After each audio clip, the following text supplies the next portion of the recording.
Hello students, మనకు రీసెంట్గా చూసుకున్నట్లయితే SV junior college and Sri Padmavathi women's junior కాలేజ్కి సంబంధించి ఫేజ్ 1 సెలెక్టెడ్ లిస్ట్ అనేది అయితే రిలీజ్ చేయడం అయితే జరిగింది. సో కౌన్సిలింగ్ కూడా దాదాపు అయితే కంప్లీట్ అయితే కావడం జరిగిందనమాట. సో ఫస్ట్ ఫేజ్లో ఎవరికైతే సీట్ వచ్చాయో వాళ్ళందరూ కూడాను కౌన్సిలింగ్ కంప్లీట్ చేసుకోవడం జరిగింది. స్టూడెంట్స్ అందరూ కూడా ఫేజ్ 2 లిస్ట్ కోసం అయితే, అంటే సెకండ్ ఫేజ్ లిస్ట్ కోసం అయితే, సెలెక్టెడ్ లిస్ట్ కోసం అయితే ఎదురు చూస్తున్నారనమాట. సో ఎప్పుడు రిలీజ్ చేస్తారు, దానికి ఇంకా ఏం ప్రాసెస్ ఉంటుందో మొత్తం కూడా ఈ వీడియోలో అయితే మీకు క్లియర్గా అయితే చెప్తా ఫ్రెండ్స్. ఇకపోతే వీడియో స్టార్ట్ చేసే ముందు మీరు ఇంకా మన ఛానల్ సబ్స్క్రైబ్ చేసుకోకుంటే వెంటనే ఛానల్ అయితే సబ్స్క్రైబ్ చేసుకొని పెట్టుకోండి.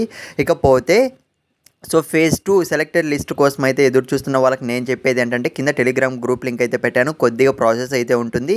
సో వెంటనే ఎవరైతే సెకండ్ లిస్ట్ కోసం ఎదురు చూస్తున్నారో, నాకు సీట్ కావాలి ఎస్వి జూనియర్ కాలేజ్లో, శ్రీ పద్మావతి ఉమెన్స్ జూనియర్ కాలేజ్లో అనుకుంటున్నారో, సో ఖచ్చితంగా ఆ గ్రూప్లో అయితే జాయిన్ అయిపోండి. అక్కడ స్టూడెంట్స్ మొత్తం కూడా, సో ఎవరైతే లిస్ట్ 2 కోసం ఎదురు చూస్తున్నారో అందరూ కూడా అక్కడే ఉన్నారనమాట.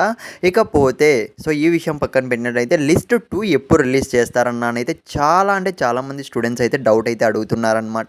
ఇక రీసెంట్గా చూసుకున్నట్లయితే 12వ తేదీ, అంటే మనకు 12th చూసుకున్నట్లయితే సో ఫస్ట్ ఫేజ్ కౌన్సిలింగ్ మొత్తం కూడా మనకు కాలేజ్లో సబ్మిషన్, సర్టిఫికేట్ వెరిఫికేషన్ మొత్తం కూడా కంప్లీట్ కావడం అయితే జరిగింది.